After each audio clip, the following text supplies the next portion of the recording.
These three chilling Appalachian Mountains horror stories are inspired by real events. First, a woman's trust in her protector is shattered when the man she loves begins whispering to the empty woods. Next, a couple looking for escape finds a permanent violation when they realize the cabin has been stealing their private memories. And finally, a trapped writer fights a lonely war against the cold and his own crushing despair. Make sure you watch until the very end, because the farewell note he carved into the wood is a heartbreaking look at a man who had truly given up.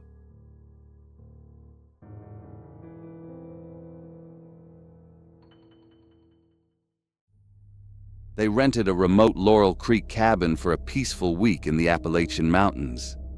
But by sunrise, deputies were zipping up a body bag in the living room, and the chilling security footage showed the man who everyone knew loved her most was possessed by madness or something far worse. It was late May of 2019. If you've ever spent time on the border between Tennessee and North Carolina, you know how the land feels that time of year. The woods are thick, heavy with rain, and darker than just about anywhere else in the country once the sun dips below the ridge. For a young couple like Amy Jo and Wesley, both in their 20s, that isolation was the whole point. They booked this secluded place through a local mountain rental agency, looking for a classic romantic getaway.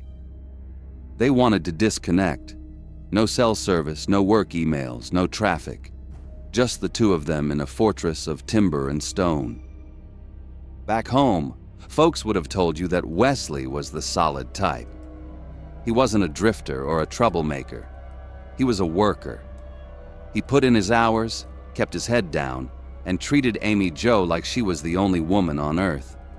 Everyone knew him as a devoted partner. You ask his friends, his family, or his co-workers, and they'd all tell you the same thing. He put her above everything else. He was the guy you trusted to watch your house or drive your kids to school. That's why nobody could wrap their heads around what the deputies found up on that mountain. It didn't fit the man. It didn't fit the life he lived. Getting to the rental wasn't a Sunday drive.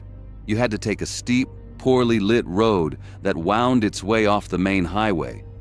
It's one of those gravel tracks that feels like it climbs forever, twisting back on itself until the air gets thin and the temperature drops. The isolation up there is extreme. There were only 2 other rentals on that ridge, and you could barely see them through the thick stand of ancient pine trees. At night, it's not just dark, it's absolute. There are no streetlights to guide you, no ambient glow from a nearby town. It's just you, the cabin, and miles of empty forest. Friday night started quiet enough. You can picture them settling in, maybe unpacking groceries, locking the world out. But just after midnight, the atmosphere shifted.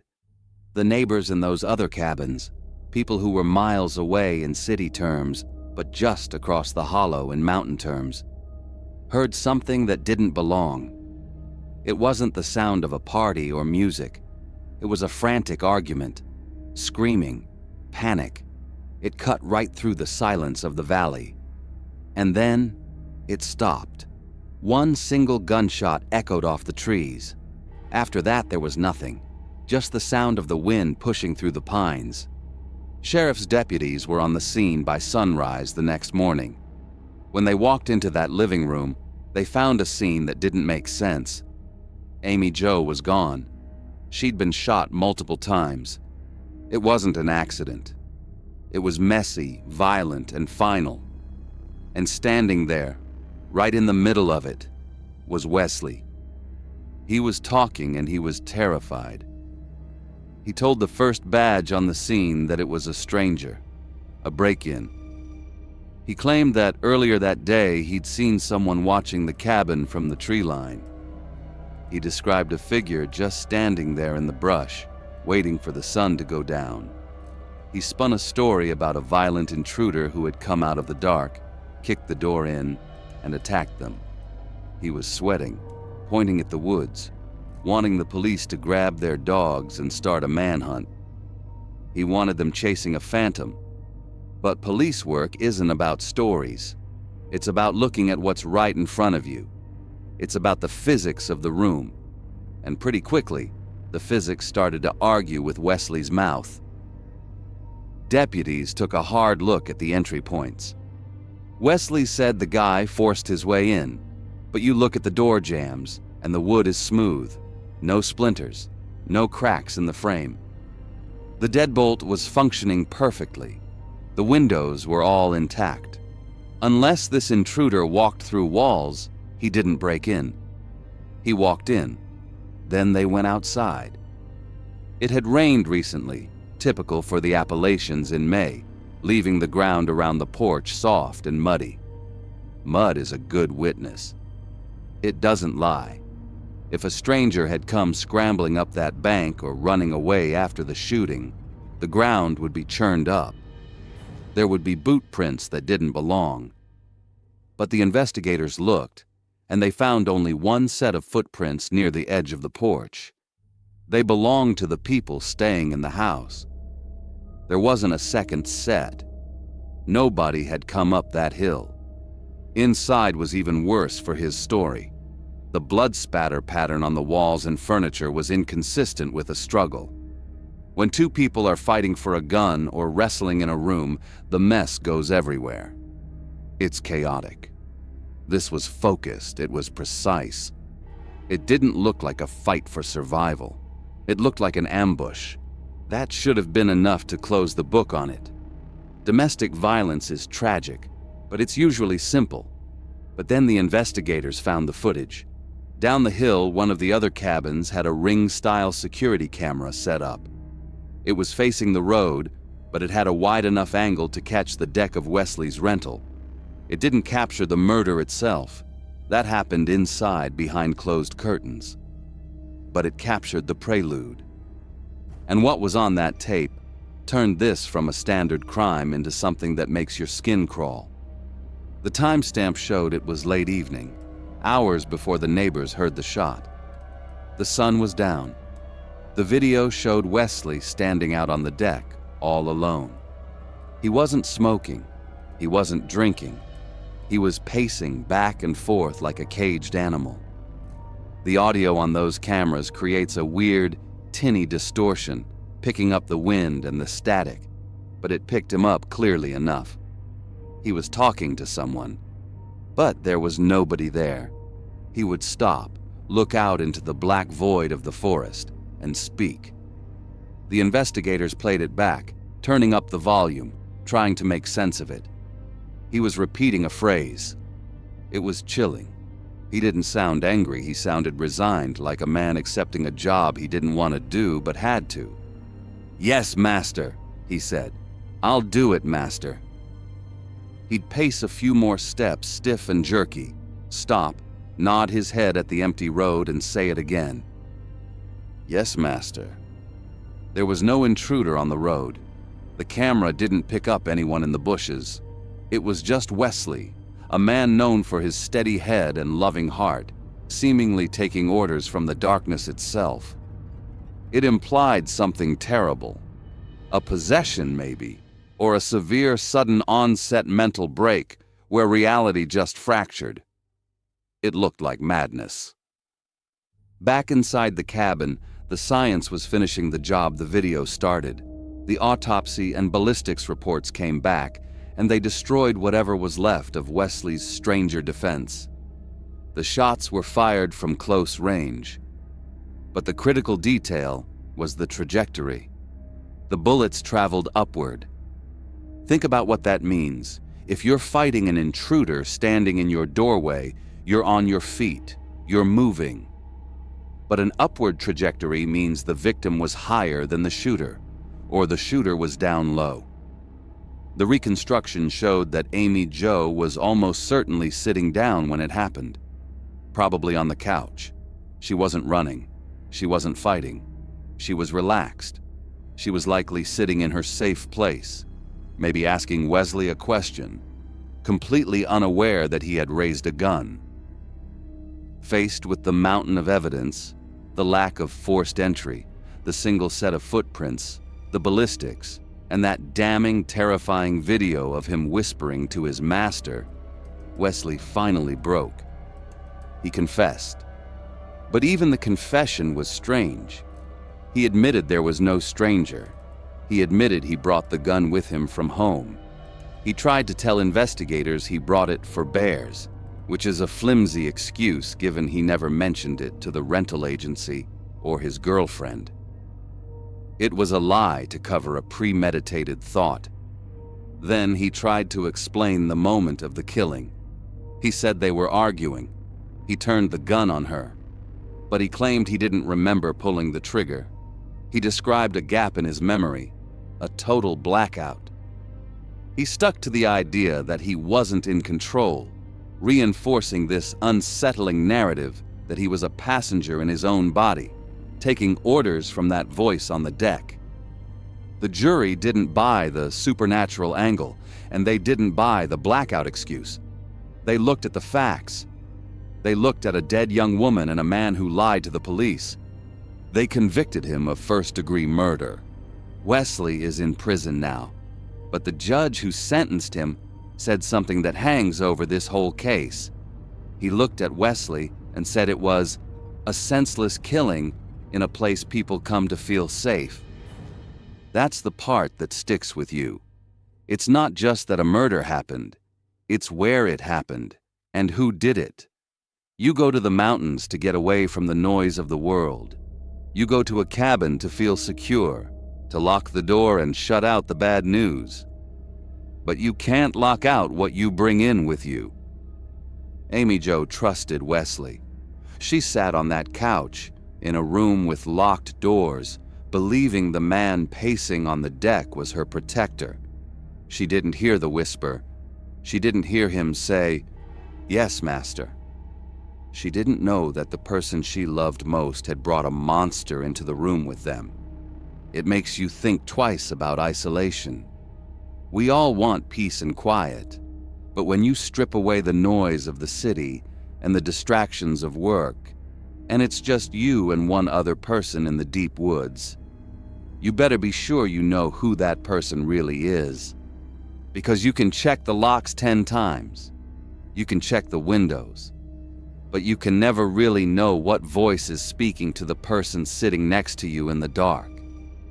And by the time you hear the gunshot, it's already too late.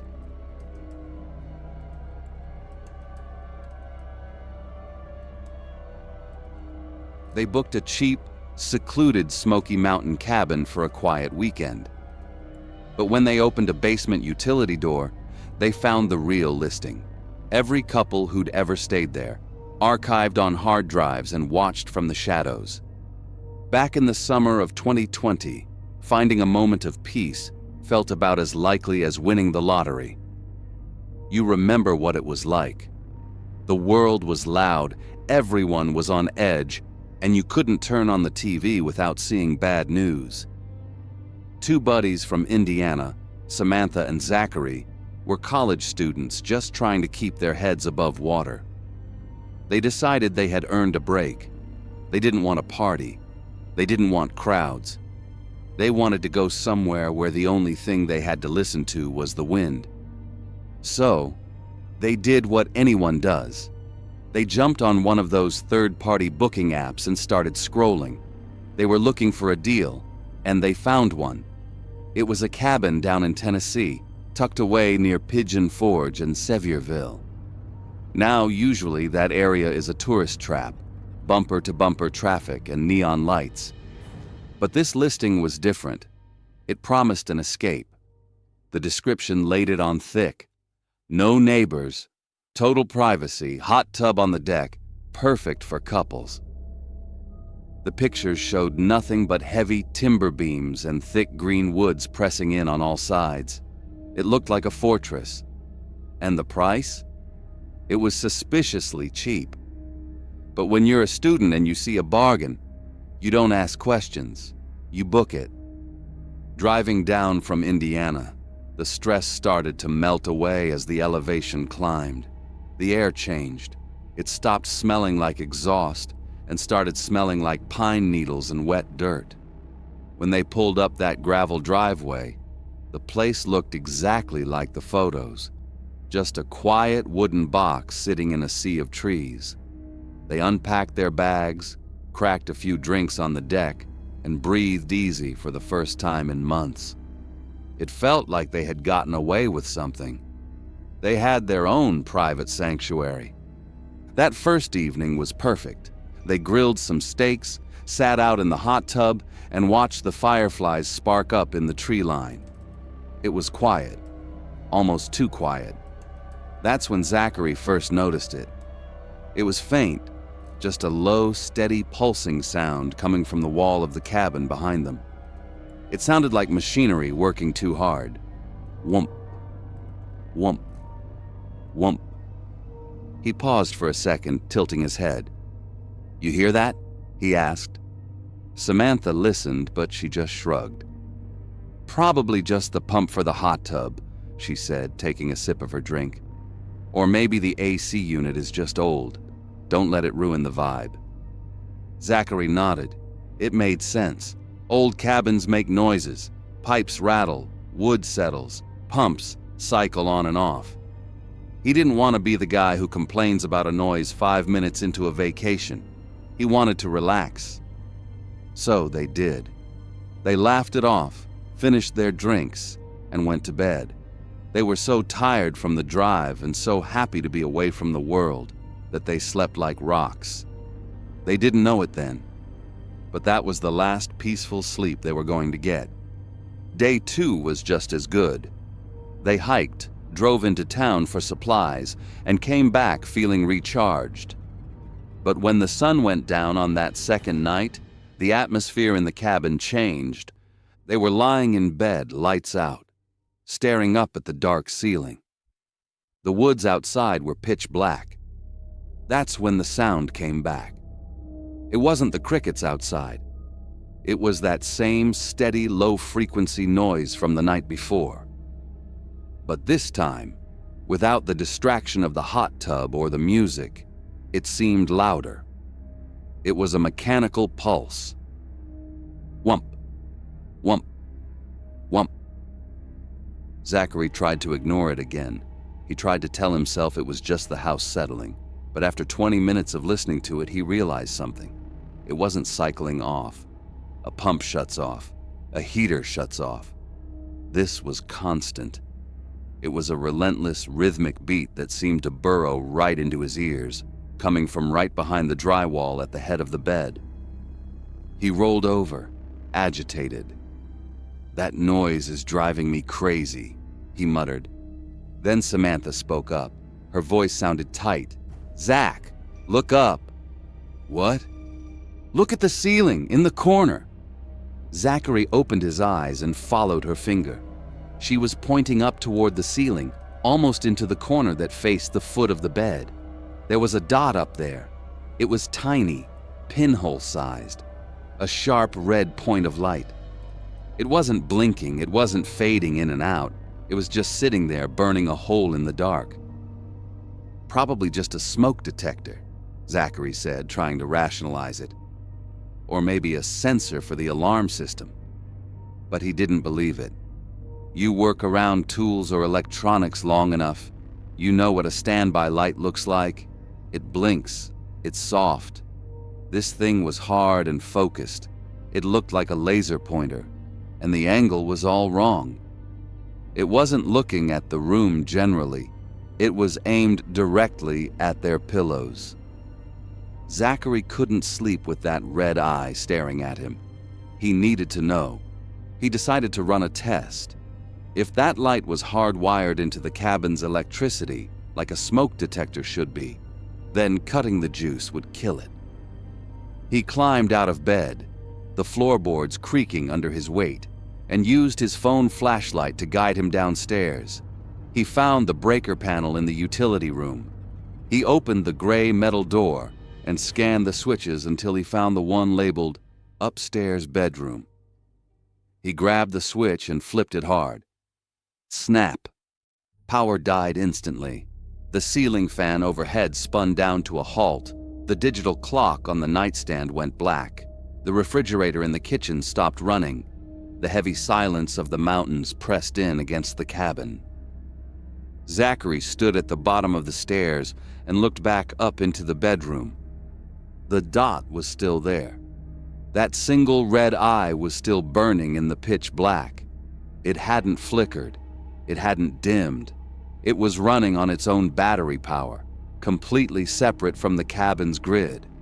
And with the power cut, that low pulsing noise stopped. That meant the sound wasn't the house. It was coming from the device.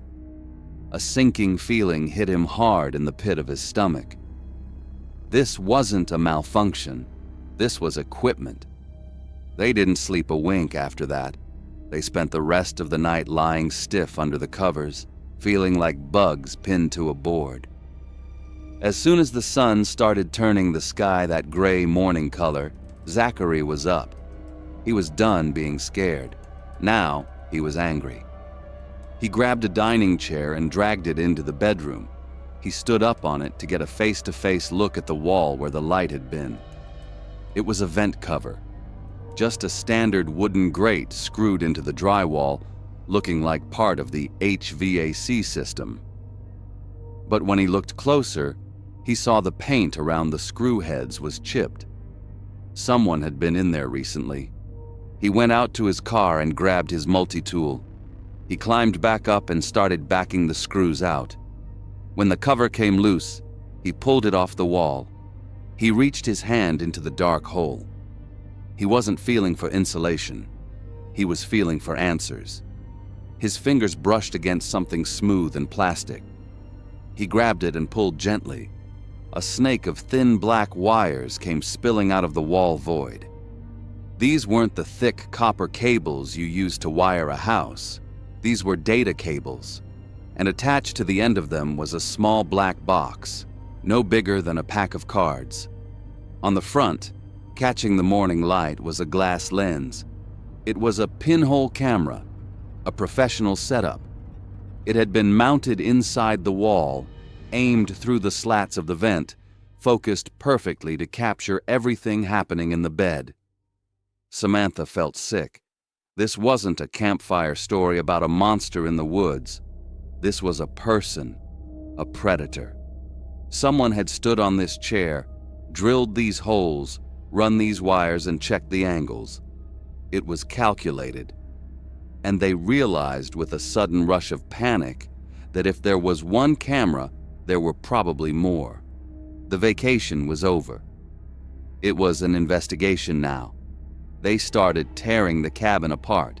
They checked every fixture, every appliance, every dark corner, and they were right. In the loft area, they found a smoke detector that looked too bulky. They twisted it off the ceiling mount. It wasn't a safety device. It was a dummy case housing another camera lens, looking down on the living area. In the master bedroom, right next to the bed, sat a standard digital alarm clock. Zachary picked it up. It felt heavier than a cheap clock should. He turned it over and saw the seams had been tampered with. He pried it open. Inside the casing, wired into the clock's power supply, was a third camera. But the worst one, the one that really made them want to vomit, was in the bathroom. Plugged into the wall outlet was a generic plastic air freshener. It looked like something you'd buy for $5 at the grocery store. But when they pulled it out of the wall and took it apart, they found the lens. It was hidden behind the plastic grate on the front, and it was pointed directly at the shower. They grabbed their stuff, threw it in the car, and drove until they had a signal to call the police. When the sheriff's deputies arrived, the mood shifted from confusion to serious police work real fast. They saw the camera Zachary had pulled from the wall, and they knew exactly what they were dealing with. They didn't just look in the rooms. They started looking for the brain of the operation. Those wires had to go somewhere. The deputies traced the thin cabling from the bedroom vent. It ran down through the wall studs, into the floor, and seemed to head toward the foundation. They went outside, circling the perimeter of the cabin. Around the back, in a spot that was overgrown with weeds and hard to see from the driveway, they found a door. It was a utility closet set into the basement level. It had a heavy padlock on it. It was the only door in the house that wasn't accessible from the inside. You had to come outside to get to it. One of the deputies went to his cruiser, got a pair of bolt cutters, and snapped the lock. He swung the door open. It wasn't full of brooms or paint cans. It was a command center. The air inside was hot, smelling of ozone and running electronics. Sitting on a metal rack was a massive computer tower, its fans spinning loudly to keep it cool. Next to it were stacks of digital video recorders, DVRs, with rows of green and red lights blinking in the gloom. There was a high-speed router and a cellular hotspot device, flashing away as it transmitted data. Everything was powered on. Everything was active. It was recording right then and there. The sheriff's department tracked down the property owner pretty quickly. When they brought him in, he tried to play the fool. He claimed he had no idea. He tried to blame a maintenance man who lived nearby, saying the guy had keys and access to the property. He tried to act like he was a victim too. But digital evidence doesn't lie. They seized the hard drives from that utility closet. When the forensic tech guys cracked them open, the maintenance man's story fell apart. The hard drives didn't just have footage from that weekend. They had terabytes of data. This guy owned multiple secluded rentals all over that part of Tennessee. The drives contained years of footage. Folders were organized meticulously by the name of the cabin and the date of the stay. Hundreds of people. Families on vacation. Couples on honeymoons. People changing clothes, sleeping, showering. All of it cataloged, all of it saved. And it got darker. The investigation revealed that the footage wasn't just sitting on a shelf. The logs showed uploads. This owner had been taking clips of his guests and uploading them to fetish forums and voyeur websites. He wasn't just watching. He was selling their privacy to strangers on the internet. Samantha and Zachary filed a massive civil suit against the owner. With the physical evidence from the cabin and the digital evidence from the hard drives, it was an open and shut case. The owner eventually cut a deal, pleading guilty to multiple criminal counts of unlawful surveillance and invasion of privacy. He went to jail. But that doesn't really fix what happened. Samantha and Zachary got their settlement, but they didn't get their peace of mind back. That's the thing about this kind of horror. It sticks to you. The monster in this story wasn't a creature in the woods. It was a regular guy with a drill and a spool of wire. They escaped the cabin, but they know the truth now. They know that somewhere out there, in the dark corners of the internet, there might still be a backup file. A piece of their lives stolen and archived forever. So take a lesson from this. Next time you find a deal on a rental that looks too good to pass up, take a minute when you walk in the door. Turn off the lights. Shine a flashlight at the smoke detectors. Check the vents. Because that feeling of being watched? Sometimes it's not just your imagination. Sometimes the house really does have eyes.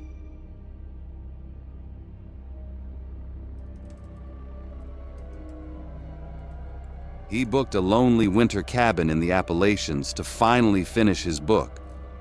But when the heat died, the phone went dead, and the road disappeared under ice, he realized no one was coming to check on him. The corporate neglect provided the perfect cover for his plan. And the only thing left to burn was the furniture and his conviction to die. West Virginia mountains in February don't offer apologies. Beckett knew that when he steered his truck up the long gravel spine of the Forest Service road. He was a Florida man, used to sea level and humidity, but he drove with a specific purpose. He wasn't running away to die. Not yet. He was running away to work. He had a book in him. It had been rattling around in his head for 5 years, getting drowned out by the noise of his life back home. The bills, the traffic, the constant ringing of the phone. He needed silence. He found this rental online, a place built for isolation, miles from the nearest neighbor, tucked so deep into the ridge that the sun disappeared behind the trees by mid-afternoon. Beckett unpacked with a sense of genuine relief. He set up his workspace on the heavy pine dining table, laptop in the center, notes stacked to the left, coffee mug to the right. He sat down and just listened. It was quiet, real quiet, the kind of silence that lets you hear your own heartbeat. First 2 days were exactly what he paid for. He woke up early, made strong coffee on the propane stove, and wrote. He wrote more in 48 hours than he had in the last 6 months. The cabin was drafty, sure.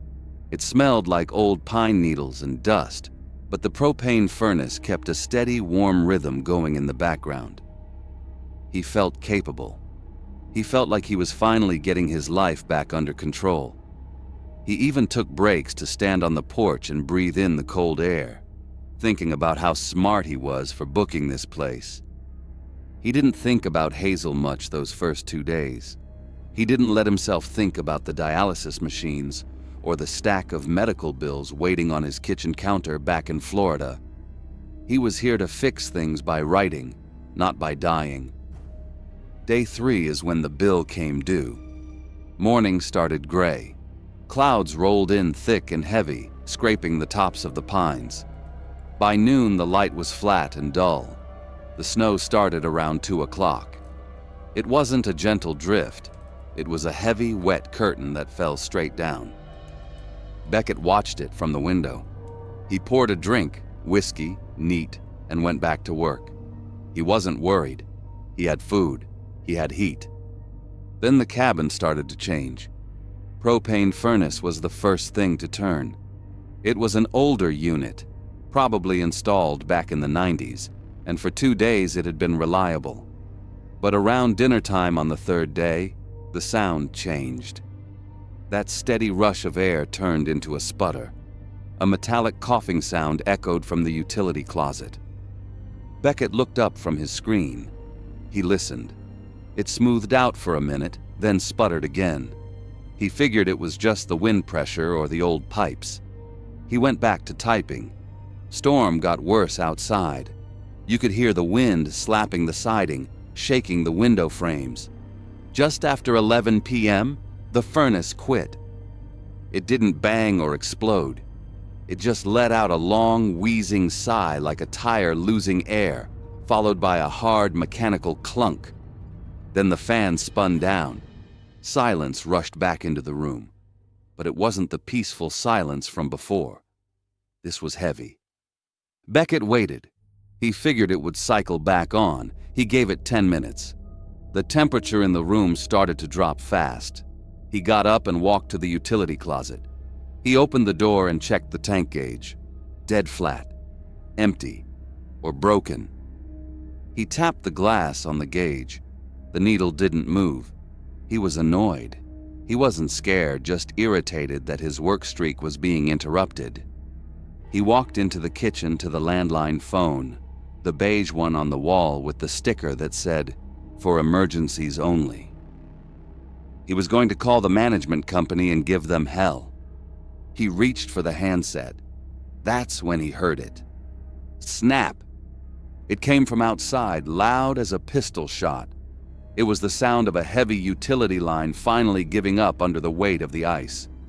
Beckett froze. He put the receiver to his ear. No dial tone, just dead, hollow air. He hung up the phone slowly. He walked to the window. It was pitch black out there, just a wall of white snow reflecting the cabin lights. The road was gone. His truck was just a white lump in the driveway. Beckett went back to the table. He sat down. He looked at his manuscript. Suddenly, the words on the screen didn't matter. He poured another drink. A double. He drank it fast. This is when the darkness crept in. It wasn't the storm. It was the thoughts he had been holding back for 2 days. With the heat gone and the silence pressing in, there was nothing to stop them. He thought about Hazel. He thought about the life insurance policy sitting in his safe back home. He paid the premium every month, on time, even when he couldn't pay the electric bill. Accidental death paid double. He looked at the dead furnace. He looked at the phone that wouldn't ring. He realized the universe was setting a stage. He hadn't planned this.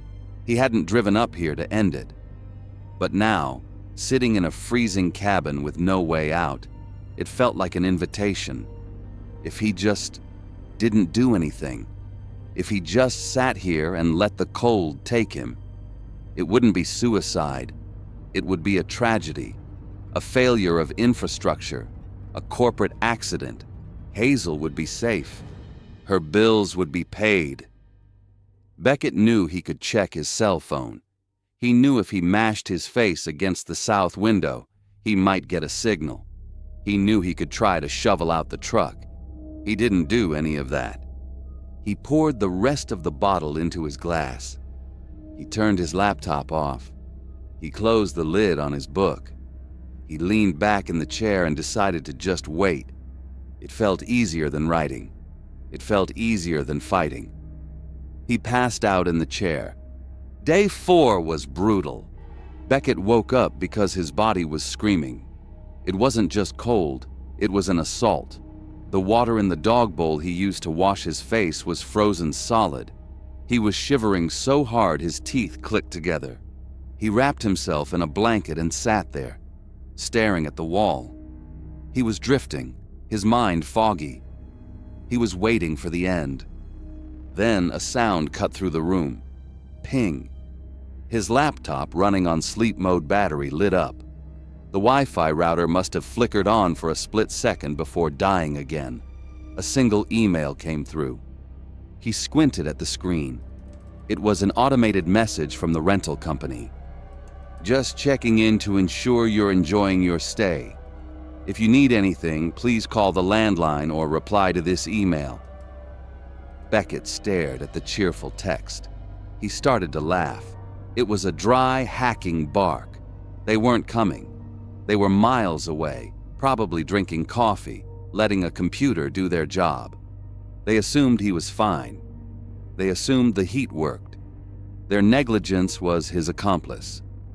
But as the sun went down on day 4, the laughter stopped. Hypothermia stopped being a concept and started being pain. His fingers burned. His feet felt like blocks of wood. The whiskey was gone, and the noble idea of sacrificing himself for Hazel vanished. What replaced it was fear. His brain might have wanted to die, but his body didn't. There is an animal inside every man that wants to breathe, and that animal woke up. Beckett sat there, eyes crusted with frost, and realized he didn't want to die in a rental cabin. He wanted to finish his book. He wanted to see his sister. He needed fuel. He looked at the wood stove, cold ash. He looked at the room. He stood up. His legs were stiff, barely working. He grabbed the back of a heavy oak dining chair to steady himself. He didn't think about the deposit. He gripped the chair legs. He swung it. Smash. He hit it against the stone hearth. It bounced off. He swung again, screaming this time, a raw, ugly sound. Crack. A leg splintered. He stomped on it. He tore the pieces apart with hands that were numb and bleeding. He shoved the varnished wood into the stove and lit it with shaking hands.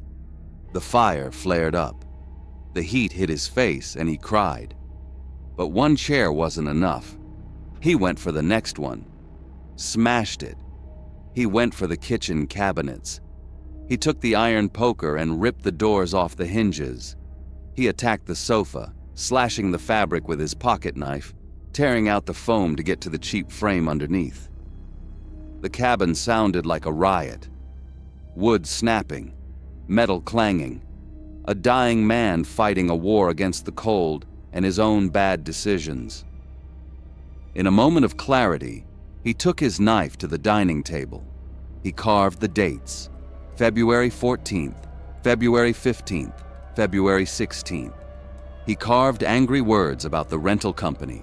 He wanted them to know.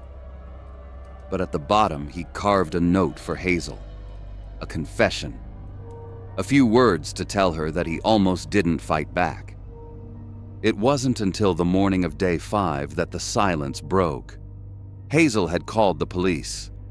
She knew him. She knew he never missed a check-in. Search and rescue arrived on snowmobiles. They kicked the door in and were hit with the smell of burnt glue and scorched wood. They found Beckett on the floor, wrapped in shredded sofa cushions. The wood stove was glowing red, stuffed with the legs of a coffee table. He survived. Investigation revealed the propane tank was empty, and the system hadn't been inspected in over a year. The backup generator was missing. The company settled the lawsuit quietly. The money took care of Hazel. Beckett is back in Florida now. He writes at home. But sometimes, when the house is quiet, he stops typing. He remembers the sound of that furnace dying. He remembers sitting in the dark, realizing that the scariest thing wasn't the storm outside. It was how easy it was to just sit there and do nothing.